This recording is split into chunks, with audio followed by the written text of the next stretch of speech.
आज नहीं कल होगा, कल नहीं परसों होगा, परसों नहीं नरसों होगा, अगले महीने होगा, उसके अगले महीने होगा, अगले साल होगा। इस तरह से छत्तीसगढ़ में मई का महीना 2024 जब लोकसभा के चुनाव हुए थे तब से लेके अब तक ये चलता आ रहा है कि मंत्रिमंडल का विस्तार कब होगा। इतने समय में तो यह पता लग गया था कि काटप्पा ने बाहुबली को क्यों मारा था, उसको मारने के पीछे वजह क्या थी। नमस्कार, जोहार, आप देख रहे सीजी बॉक्स। मेरा नाम है देवेश तिवारी।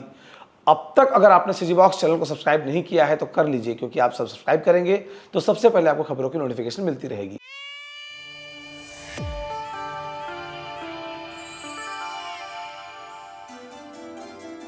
छत्तीसगढ़ में एक बार फिर चर्चा है कि मंत्रिमंडल का विस्तार होगा। मंत्रिमंडल का विस्तार होगा, लेकिन वह 21 अगस्त के पहले होगा, ऐसा अब फाइनल कहा जा रहा है। मुख्यमंत्री भी अपने बयानों में संकेत दे रहे हैं। हालांकि भारतीय जनता पार्टी में कौन सा फैसला कब होगा और पहाड़ी इलाकों में बारिश कब होगी, इन दोनों का कोई भरोसा नहीं है।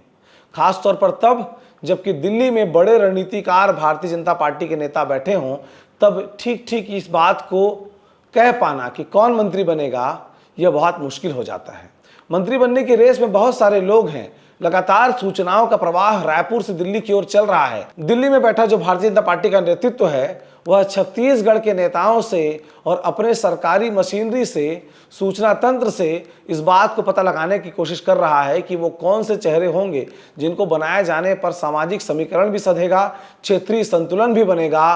और जिस बात की चिंता हर एक राजनीतिक दल को होती है कि कहीं वो सबसे ऊपर बैठे राजा के ऊपर उसकी परछाई तो नहीं पड़ जाएगी, यानी वह कितना मूर्ख होगा, इसकी भी चिंता की जाती है, राजनीति में की जाती है। अब जो नई चर्चा है वह इस बात की है कि 21 अगस्त से पहले मंत्रिमंडल का विस्तार होगा तो कितने मंत्री बनेंगे, 2 मंत्री बनेंगे या 3 मंत्री बनेंगे। क्योंकि हरियाणा फार्मूले को अगर छत्तीसगढ़ में लागू नहीं किया जाता है तो केवल 2 मंत्रियों की जगह शेष है। छत्तीसगढ़ में 2023 में जब कांग्रेस की सरकार यहां से विदा हुई, छत्तीसगढ़ में जब बीजेपी की सरकार बनी, तब मुख्यमंत्री के साथ 2 और मंत्रियों ने शपथ ली थी जिन्हें उप मुख्यमंत्री बनाया गया था, विजय शर्मा और अरुण साव।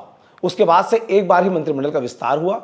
जब लोकसभा के चुनाव आए तो बृजमोहन अग्रवाल को इस्तीफा देना पड़ा और इसकी वजह से एक मंत्री का पद खाली है और एक मंत्री का पद पहले से खाली था। इस तरह से देखा जाए तो छत्तीसगढ़ में जो मान्य परंपरा चली आ रही है उसके मुताबिक केवल 2 मंत्रियों के पद खाली हैं। लेकिन हरियाणा फार्मूले अगर लागू कर दिया जाए तो छत्तीसगढ़ में एक मंत्री का पद और सृजित हो जाएगा। अब तक ऐसा माना जा रहा था कि हरियाणा के फार्मूले को छत्तीसगढ़ में लागू नहीं किया जाएगा, लेकिन अब जो संकेत मिल रहे हैं उसके मुताबिक केंद्रीय नेतृत्व ने भारतीय जनता पार्टी के इस बात की इजाजत दे दी है कि छत्तीसगढ़ में 2 मंत्रियों के स्थान पर 3 मंत्री और बना दिए जाएं। अब ये 3 मंत्री कौन होंगे, इनको लेकर के चिंतन चल रहा है। एक बात जिसको हवा लगातार मिल रही थी कि छत्तीसगढ़ के मंत्रिमंडल से टंकराम वर्मा, लक्ष्मी राजवाड़े, जायसवाल और देवांगन इनकी छुट्टी हो सकती है, तो फिलहाल इनको वक्त मिल गया है। यानी कुछ दिन हमको और रीलें देखने को मिल सकती हैं कि बूढ़ी दाई आएगी तो अंग्रेजी कैसे समझेगी। कुछ और दिनों तक हमें यह देखने को मिल सकता है कि छत्तीसगढ़ के जो मंत्री हैं वो किस किस तरह से अपने पीआर को मजबूत करने का प्रयास कर रहे हैं। कुछ और दिनों तक छत्तीसगढ़ को चेयर में बैठ करके बिंडा उखाड़ने की तकनीक सीखने का मौका मिलेगा। यानी कि जिन मंत्रियों के छुट्टी होने की बात राजनीतिक गलियारे में चल रही थी उन्हें फिलहाल एक्सटेंशन मिल गया है। एक्सटेंशन क्यों कह रहा हूं, थोड़ी देर बाद बताऊंगा। फिलहाल जो तय हुआ है कि 3 मंत्री बनाए जाएंगे। दरअसल छत्तीसगढ़ के मुख्यमंत्री जापान के दौरे पर जाने वाले हैं। 21 अगस्त के बाद उनका जापान दौरा होना है। वो इन्वेस्टर्स को छत्तीसगढ़ में आकर्षित करने के लिए जा रहे हैं।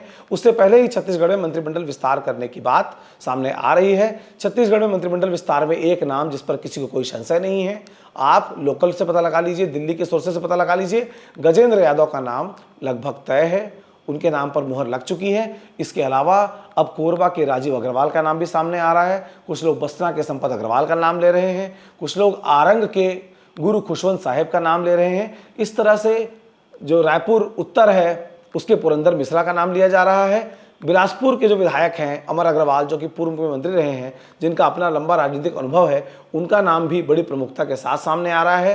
रायपुर पश्चिम के राजेश मूणत का भी नाम सामने आ रहा है। इसके अलावा जिनका नाम मैं नहीं ले पाया हूं उनके नाम भी सामने आ रहे हैं। तो 3 मंत्री कौन बनेंगे इसका खुलासा लिफाफा और उनके टेलर जिनके पास वो कपड़ा सिलवाने के लिए देते हैं उसके पास इस बात की जानकारी सबसे पहले पहुंचेगी कि आखिर वो मंत्री बन रहे हैं। छत्तीसगढ़ में मंत्रिमंडल के इस बार जो दूसरी बार विस्तार होने जा रहा है, इसमें केवल 3 लोग ही शपथ लेंगे, लेकिन इसका आशय ये नहीं है कि जो बाकी मंत्री हैं जिन्हें फिलहाल एक्सटेंशन मिला है उनके साथ सब बल्ले बल्ले होने वाला है। दिल्ली के केंद्रीय नेतृत्व ने भारतीय जनता पार्टी की इस बात की समीक्षा की है कि छत्तीसगढ़ के मंत्रियों का कामकाज कैसा है, तो फिलहाल यह बात सामने आई है कि उन्हें फिलहाल काम करने का वक्त दिया जाना चाहिए, यानी मंत्रिमंडल की रीशफलिंग नहीं होगी। जिसके पास जो विभाग है उसके पास वह विभाग बना रहेगा, लेकिन दिसंबर महीने के बाद जिन मंत्रियों का परफॉर्मेंस ठीक नहीं होगा उन पर दिल्ली से शाह नजर पड़ने वाली है और दिसंबर के बाद एक बार छत्तीसगढ़ में मंत्रिमंडल रीशफलिंग हो सकता है, ऐसी चर्चा निकलकर सामने आ रही है। फिलहाल 3 मंत्री बनेंगे, जो बनेंगे उनके नाम छत्तीसगढ़ के राजनीतिक गलियारों के हवा में तैर रहे हैं।